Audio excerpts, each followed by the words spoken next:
अस्सलामुअलैकुम वरहमतुल्लाहि वबरकातुहू। मैं सजाद अहमद अवान इस्लामाबाद तो मुल्तान आले पासे सफ़र शुरू किते। सफ़र की दुआ पढ़ी है, सुभान अल्लज़ी सख़र लना हाज़ा व मा कुन्ना लहू मुक़रिनीन व इन्ना इला रब्बिना लमुनक़लिबून। अल्लाह करे मेरे सफ़र से खैर खैरियत नाल गुजरे, दुआ करा है। ये मैं हूँ लंघदा पिया एक नीला दुल्ला इंटरचेंज, उतों एंटर किते रात में चकवाल रहा एक दोस्त के कोलों, तो हूँ अल्लाह के हुक्म नाल रास्ता शुरू सफ़र अपना शुरू कर दिते। तो इन टाइम मैं कला ही वहदा पिया, मैं कि चलो तुहाडे नाल ही गल ही कर गिना कुछ ना कुछ। अच्छा, एक ना जेडे लोग मोटरवे ते सफ़र करें या पहली दफ़ा कोई आना पे, तो सब तो पहले मेरे फिर आए करने एक एम टैग होंदे, जरा ये एक स्टिकर जिहा लगा हुआ मेरे कार ते, ये देखो ये इत्थां ये जरूर लवा के करो। इनका फायदा ये है कि एक तो अपना क्या आदम तुहारा टाइम की बचत होंदी है, खास तौर पर इस्लामाबाद वाले टूल प्लाजे तो वेले इस्लामाबाद या रावलपिंडी एंटर थी ना, जिन्हों का एम टैग कोई नहीं आता, वो बहुत ज़्यादा लाइन लगी हुई होंगी है, रश होंगे, हर पासों ट्रैफिक आती पई होंगी है। मैं परसों उतों एंटर थी जनाब, मेरा कोई लग गए 1.5 घंटा लाइन मैं खड़ा रहा। बाद हालांकि पैसे टेवने हैं, चार्जिज भी ज़्यादा, तो टाइम ज़्यादा लगे मेरा। जिन्होंने एम टैग लाया हुआ है उन्होंने वो वेदे पे हैं, यानी उन्होंने रुकावट कोई ना है। एम टैग के नाल ये फायदा ही वे। अच्छा, दूजा वाले कार जी त्रै लेन है मोटरवे ते, तुहारे कोल कार है ताई दरमियान वाली ते वञो पे।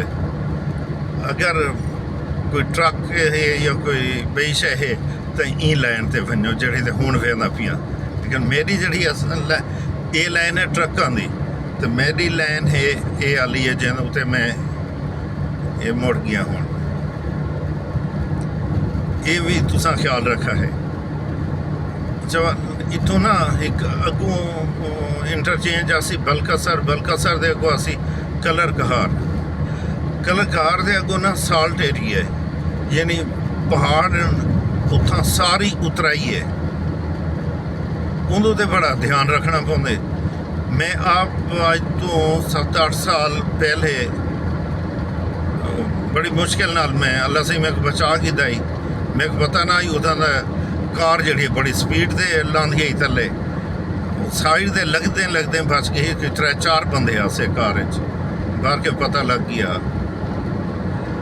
वो उतराई के उत्ते कितें दूजा गेयर कितें पहला गेयर चलानी पौंदी है कार, क्योंकि जरा एक ज़्यादा हो सी तुसा कोल ब्रेक ही ना लग सी, कुछ भी ना थी सी। कार होवे, ट्रक होवे, बस होवे, उत्थां सवारी तुहाडी नहीं रुक सकती। इन्हां चीज़ों का ख्याल रखना होंदे। बाकी कोई नहीं, मोटरवे का सफ़र बड़ा ज़बरदस्त है, महफूज है। अच्छा भी है, तो एक बई चीज़ भी मैं अपने तजर्बे वाली गल तुहाडे नाल शेयर करें ना, ये तो मोटरवे है, तुसा कहीं जेड़े इलाके को जानते नहीं थे तो लिंक रोड ते लगे गए हो, उहदे विच इक तरह ज़्यादा स्पीड गड्डी नहीं चलानी होंदी, क्योंकि रस्तियां का पता नहीं होता। खास तौर पर ये जेड़े इलाके ना, इन्हां दे विच जानवरी में खुले वधे होंदे।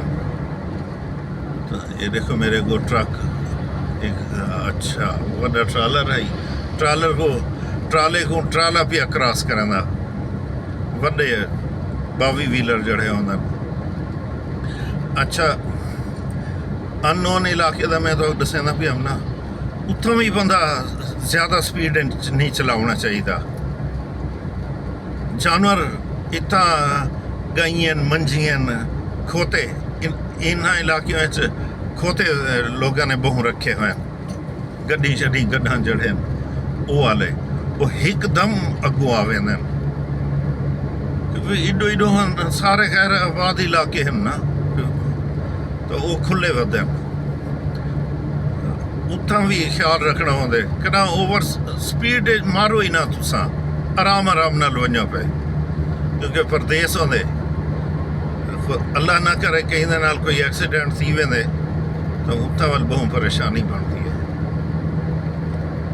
ਬਸ ਵੱਲ ਮੈਂ ਤੁਹਾਡੇ ਨਾਲ ਅੱਜ ਇਤਨੀ ਗੱਲ ਕਰਨੀ ਹੈ सफ़र को खुद महफूज बनाओ, खुद भी महफूज रसो तो मोटर भी सही रासी ज़्यादा स्पीड की ज़रूरत ही कोई नहीं सुकून नाल वनो अल्लाह अल्लाह करो। हुण तकरीबन 6:30 का टाइम है हाली शुक्र मोटरवे तो भी इतनी स्पीड कोई नहीं रश कोई नहीं तो मैं भी बस 100 की स्पीड से वेंदा पिया ये देखना बाकी जड़े इंशाअल्लाह अपने मुल्तान शरीफ पहुँच के वल गल ही करे सो इंशाअल्लाह मेरे आके दुआ करा कि मैं अल्लाह के हुक्म नाल खैर खैरियत नाल अपने घर पहुँचा। शुक्रिया बड़ी मेहरबानी ते नाल मेरे चैनल को मेहरबानी करके सब्सक्राइब लाइक और शेयर ज़रूर करो। शेयर नहीं करना तो सब्सक्राइब और लाइक ज़रूर करो। मेरे को भी कोई दसो कि मैं कोई गलती करें पिया या कोई यह चीज़ है मेरे को दसो बड़ी मेहरबानी। अल्लाह दुआ को खुश रखे अपने हिफ्ज़ अमान रखे। बीमारों वास्ते ज़रूर दुआ की करो। जितने लोग सफ़र पर करें अल्लाह ताला उन्हें कोई खैर खैरियत नाल पहुँचावे। ठीक है अल्लाह हाफिज़। अस्सलामु अलैकुम व रहमतुल्लाहि व बरकातुहू।